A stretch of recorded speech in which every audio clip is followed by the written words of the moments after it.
Com o cenário de pandemia, as escolas da rede particular, municipal e estadual de Teresópolis encerraram suas atividades por um tempo determinado. Agora, com a maioria da população vacinada, as escolas voltam às atividades e os alunos voltam às salas de aula. E esse movimento de adolescentes, crianças e adultos na cidade requer o transporte público. E agora, nessa semana, nós recebemos uma solicitação de alguns pais de alunos que reclamavam de ônibus lotados e de ausência de algumas linhas. Nós viemos até a Aviação Dedo de Deus, que nos recebe agora para trazer explicações a respeito desse novo cenário, cenário de volta às aulas. Ao meu lado, a Bianca Nóboa, que é a gerente de comunicação da Aviação Dedo de Deus. Muito obrigado, Bianca, por receber a gente. Bianca, justamente sobre isso que nós gostaríamos de saber, essa informação que você trouxesse aqui aos nossos espectadores. Há realmente uma ausência de linhas, tiraram linhas, e por que os ônibus estão andando lotados? Boa tarde, muito obrigada por ter vindo até a aviação. Essa réplica para a gente é muito importante, essa informação é muito importante. Nós somos, primeira coisa que a gente gostaria de esclarecer é que nós somos sensíveis a essa questão, né? Realmente, o setor de transporte público urbano, ele passa por uma crise, são 45% de aumento do diesel, né? Só esse ano, são mais de 45% de aumento.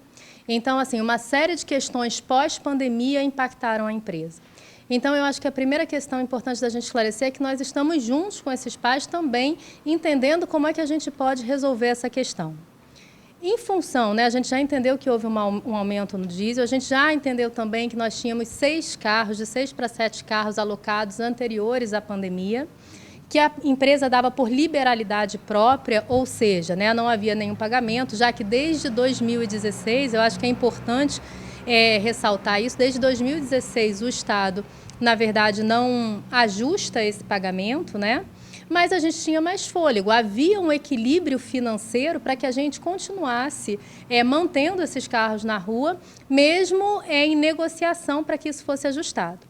Então, sem essa prévia notificação do Estado, não houve oportunidade para que a gente entendesse, primeiro, o deslocamento das pessoas, né? Porque, assim, a gente tem pessoas que se deslocavam numa determinada rota e, com as aulas, os ônibus começaram a, de maneira rápida, ter outros deslocamentos. Ou seja, quem é que sofre com essa questão? A empresa, porque, na verdade, acaba sofrendo os ataques, e a gente entende o porquê, nós somos sensíveis a isso, mas super importante matérias como essa para o entendimento de que a empresa também é vítima nessa questão.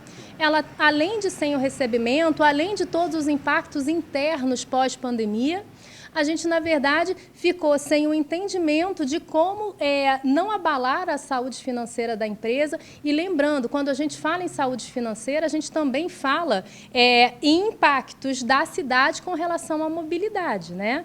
Daqui a um pouquinho mais voltam as aulas municipais, essas sim previamente anunciadas, e a gente sabe que talvez esse aumento de passageiros vai ficar maior ainda.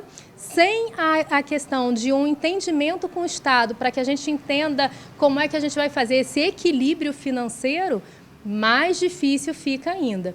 Porque, efetivamente, o que acontece, né? Aonde desequilibra ainda mais financeiramente? O gratuito, né? Os estudantes, que hoje não há esse acerto por parte do Estado, como eu informei desde 2016, ele continua sendo transportado. Quem acaba migrando para outros modais é o passageiro pagante. Bianca, você disse que havia uma frota específica para atender os alunos, né? Que era uma frota que a aviação oferecia sem obrigação. Ela oferecia para, talvez, melhorar o fluxo de passageiros em outras linhas, né? E essa frota diminuiu, foi retirada, o que aconteceu?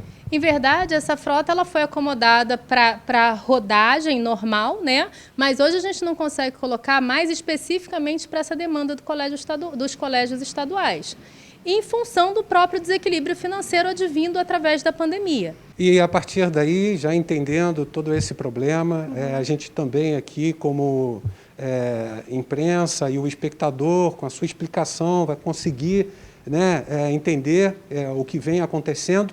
A partir disso, o que a Aviação Dedo de Deus que pode dizer para os nossos espectadores que há um plano, há alguma coisa, um trabalho que será feito daí para diante para melhorar, para minimizar essa demanda? Bom, a gente tem os nossos canais todos abertos, tanto 0800 882 1000.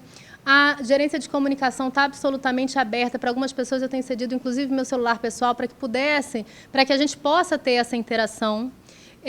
Fatalmente, a gente tem tentado ajustar alguns horários, mas a solução não vem daí. A gente sabe que a solução vai ser realmente um clamor da sociedade, um entendimento de que o transporte público, ele também nessa questão, ele está de pés e mãos atados devido a essa falta de equilíbrio financeiro. Então, a gente precisa hoje trazer mais um agente para essa discussão, que é o próprio Estado. Então, a gente entende todas as dificuldades, a gente sabe que não é fácil. Aqui a gente não está procurando culpados, muito pelo contrário até, né? A gente está informando uma situação, mas a gente tem certeza absoluta que talvez esse agente vindo para essa conversa também vai ser mais sensível às questões que precisam ser ajustadas para que, de fato, a gente consiga rodar com maior qualidade e fazer aquilo que é a nossa essência há 61 anos, transportar o teresopolitano. É um prazer que a gente tenha feito. As rotas do interior, que hoje talvez a gente entenda que seja o maior problema, elas foram absorvidas pela nossa empresa. Então, assim, a gente dando maior qualidade e mobilidade para a cidade. Nesse momento, a gente precisa estar em conjunto, entendendo que a mobilidade vai passar por essa conversa, que não há um vilão em si. Há agentes que precisam se reunir para o entendimento de que uma solução em conjunto, nesse momento pós-pandemia, nesse cenário de caos, nesse cenário de desestrutura e desequilíbrio financeiro, é preciso que a gente converse em conjunto.